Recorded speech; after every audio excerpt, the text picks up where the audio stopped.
Minimum level पे को maintain कर रहे हैं। Open interest is up by 37%, price is up by 7.5%। 350 355 एक बीटीएसटी टारगेट होगा, प्रोबेबली मुझे लगता है क्लोजिंग तक ही आ जाएगा, क्योंकि जिस तरह से मेंटन है, तो हम कहते हैं ना एक लास्ट का एक गियर होता है कि जो आपको शॉर्ट कवर करता है कंपलसरी, तो 350-55 का टारगेट तो होगा ही होगा। और स्टॉप लॉस के तौर पे 341 पे ट्रेड हो रहा है, जिन्होंने हमारे कहने पे लिया उनके लिए स्टॉप लॉस रहेगा 335, तो they are already in the money. बिल्कुल सही है सर। और आप इतनी तेजी कराते हैं स्टॉक को। अच्छा वीरू, क्या होता है, तेजी कराते हैं, कराने के बाद ये आता है एफएनओ के बैन में, जिस दिन एफएनओ के बैन से निकलता है फिर ये तेजी कराने लगते हैं। मुझे लगता है ये कल सुबह सुबह वाली जो लिस्ट आएगी ना 12 खिलाड़ियों की, ये जो 2020 के 12 खिलाड़ी जो है ना T20 के, उसमें ये शामिल हो जाएगा। तो अभी 2 दिन पहले भी खेल रहा था ये उसी प्लेइंग लिस्ट में, और देखिए बाहर हुआ और फिर से बैन लिस्ट में लाने की तैयारी राजेश सतपुते ने कर दी। राजेश सर की फैन फॉलोइंग ऐसी है, सब लोग देखिए बोलते हैं और खरीदते हैं। ये सुबह सुबह बताया गया था पहला शेयर 9:16 हुए होंगे, इससे ज्यादा का समय नहीं होगा, सीधा भागा और देखिए अभी भी दिन के हाईस पर कारोबार कर रहा है। सर्किट गुरु साहब, एक स्टॉक और आपने बताया था और उसमें अनफिनिश्ड एजेंडा है अभी जो मुझे नजर आ रहा है, वो है भारत सीट। ये था नीरज का आज का नया खिलाड़ी, अब 15% ऊपर है, बाकी बचा हुआ 5% की जगह है, क्योंकि आपने सुबह कहा था ये 20% वाला कैंडिडेट नजर आ रहा है। डॉक्टर साहब लाइए एक बार, भारत सीट बीएससी वाला स्टॉक है और ये सुबह सुबह आज नीरज ने बताया था 10:10 पर, तो 10:10 का टाइम याद कर लीजिए, क्योंकि ये शेयर चलते हैं और चलने के बाद फिर और दौड़ते हैं। तो चला सुबह और अब देखिए 20% लगाने के लिए बिल्कुल तैयार है। पोजीशनल वाला टारगेट बताइए सर, इसके लिए भी बीटीएसटी कल सुबह इसके ऊपर फिर से चर्चा करेंगे।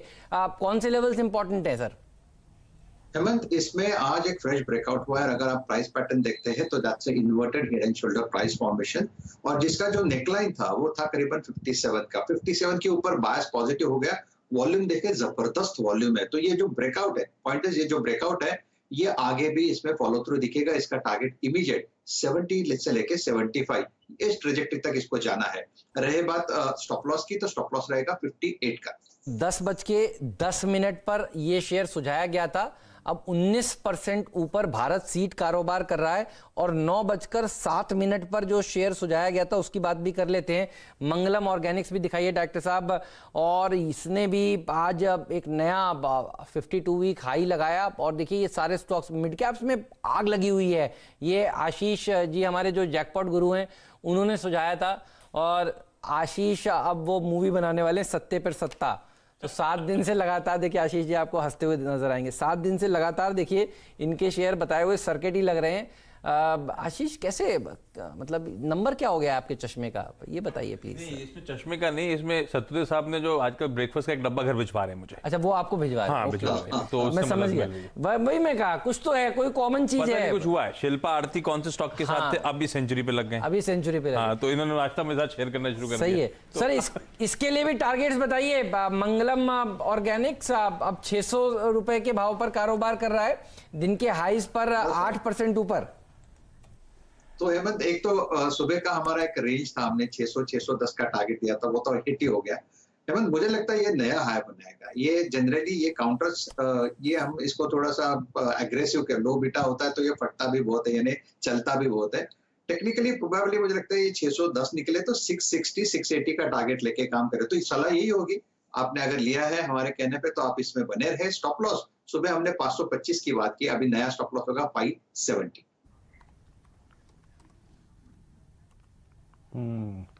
चलिए आप थोड़ा सा आशीष से बात कर लेते हैं। एग्जैक्टली अगर आप देखें कल के कुछ इवेंट्स जिन पे हमें नज़र रखनी चाहिए और कल के कुछ ऐसे नंबर्स जिन पे हमें नज़र रखनी चाहिए, उन पे एक बार आशीष से बात करते हैं। आशीष बताइए। देखिए कल थर्सडे है तो वीकली ऑप्शंस एक्सपायरी की हम लोग तैयारी कर रहे होंगे, साथ साथ रिजल्ट। वैसे रिजल्ट सीजन लार्जली खत्म हो गया है, 14 अगस्त तक ज्यादातर नंबर्स आने थे। अब जो बचे कुछ नंबर्स हैं वो आ रहे हैं, जिसमें मॉइल, इंडिया निपॉन और HCG यानी कि हेल्थ केयर ग्लोबल, वो हॉस्पिटल चेन, उनके नंबर्स आने हैं। AGMs हैं कल टाटा स्टील और अपोलो टायर्स की। अच्छा, बोर्ड मीट्स हैं और 2 इंपॉर्टेंट बोर्ड मीट्स हैं। RBL बैंक बोर्ड मीट है प्रेफरेंशियल इश्यूएंस करने के लिए, तो इक्विटी शेयर्स जारी करने का मन है। आरती ड्रग्स, ये लोग बोर्ड मीट कर रहे हैं, बोनस इश्यू पे विचार होना है कल। आरबीआई की जो लास्ट क्रेडिट पॉलिसी आई थी, एमपीसी की 3 दिनों की बैठक चली थी, उसके मिनट सामने आएंगे। तो पिछली बार वो डिसअपॉइंटमेंट हाथ आया था, इन्फ्लेशन के चलते दरों में कटौती हुई नहीं थी, तो एमपीसी में डिटेल समझ में आएंगी कि सब स्पीकर्स का क्या मानना था, पार्टिसिपेंट्स का क्या मानना था। ऐसे ही लाइकवाइज इंटरनेशनल मार्केट्स में ईयू की भी जो ईसीबी मॉनेटरी पॉलिसी हुई थी, उसके भी मीटिंग अकाउंट्स कहते हैं, वो सामने आएंगे। और हां, कल वो यूएस में जॉबलेस क्लेम्स के आंकड़े भी आने, जिस पर आमतौर पे यूएस मार्केट्स पर रिएक्ट भी करते हैं, और फिर इवेंचुअली हमें भी रिएक्ट करना होगा। ठीक बात है। तो ये तमाम इवेंट्स हैं जिसके ऊपर फोकस जरूर होगा। और आशीष, कल भी जैकपॉट दे रहे हैं आप? हाँ, शाम को बनाऊंगा, कल शाम को।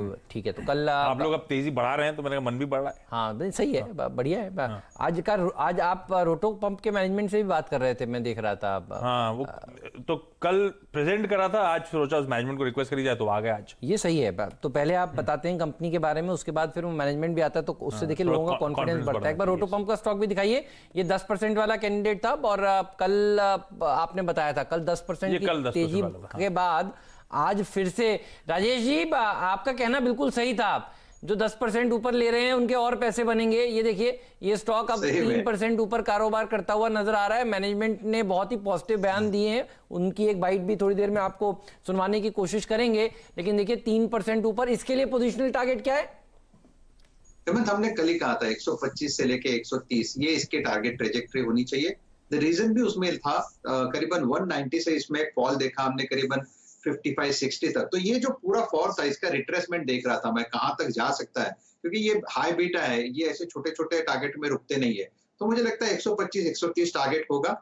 स्टॉप लॉस की अगर बात करें तो नया स्टॉप लॉस होगा 115 का, प्रोबेबली 113, मच बेटर। ठीक बात है। तो नजर रखिएगा। कल देखिए, जिन्होंने खरीदा वो आज भी प्रॉफिट में 4.5-5% ऊपर चलता जा रहा है। देखिए, अब ये धीरे धीरे करके रोटो पंप्स, आशीष का कल का जैकपॉट स्टॉक आज भाग रहा है। और परसों का जैकपॉट भी याद दिला देता हूं एक बार, डायनामैटिक टेक्नोलॉजी, इसके नाम में डायनामाइट था। तो परसों 10% भागा, कल 5% भागा, आज फिर 5% ऊपर। तो आशीष को वो ब्रेकफास्ट शेयर करने के लिए राजेश सतपुते जी बहुत बहुत धन्यवाद। गौरांग सर, ये हो क्या रहा है? आप मिड कैप स्टॉक्स में देखिए, आग लग रही है, 10% जाकर रुकता नहीं है शेयर, अगले दिन फिर 5 लगता है। सर्किट फिल्टर थोड़े बड़े होने चाहिए।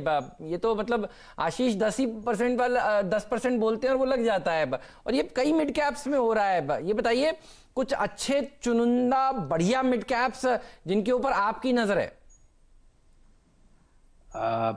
तो मेरे ख्याल से मैं मिड कैप फार्मा की बात करना चाहूंगा। जी सर। पिछली बारी हमने टोरेंट फार्मा का जिक्र किया था, और एक कंपनी